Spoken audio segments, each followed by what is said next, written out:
তুই এত লোভ দিস না, ছদ্মবেশে এসেছিস, ধরা পড়ে যাবি। এত খাওয়ার দিকে তোর লোভ কেন? এই ভালো ভালো মিষ্টান্ন থেকে তুই তো আবার, আরে ধরা পড়ে যাবি, তোকে দেবে দাদা। ও মায়েরা, বটু কি করছে? পুজোর সাজ রেখে লোভ সামলাতে পারছে না, তাড়াতাড়ি বলছে এই যে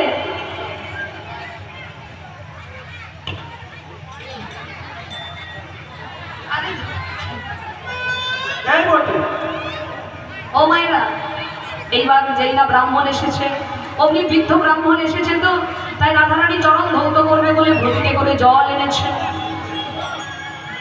রাধারানী চরণ ধৌত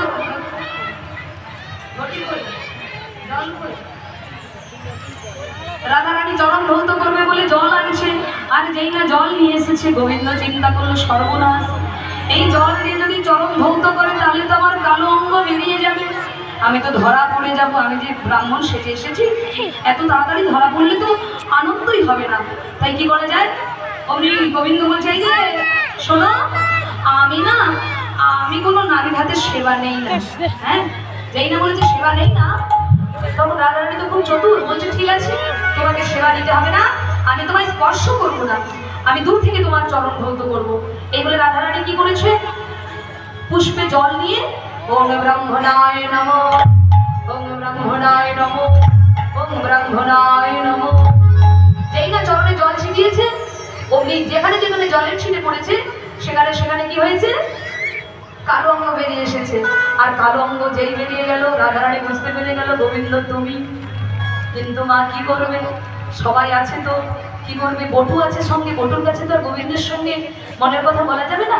তাই রাধারানী চালাকি করে কি করছেন? বটুর অবস্থা দেখে কি করছেন? অস্থির জানি বিনোদিনী মদক লীলা করে,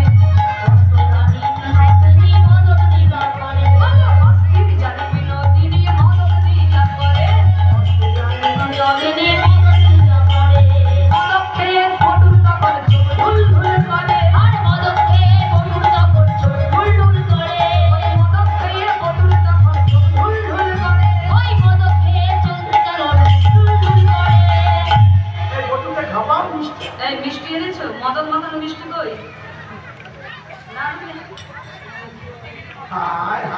তোমরা একটা গন্ধ তুলে দিলে। ও মায়েরা, সেই মদন মেশানো নাড়ু যেটা বটুকে খাইয়ে দিলেন, বটু অমনি ঘুমের দেশে চলে গেলেন, ঘুমিয়ে পড়লেন। আর যেই না ঘুমিয়ে পড়েছে, অমনি রাধারানী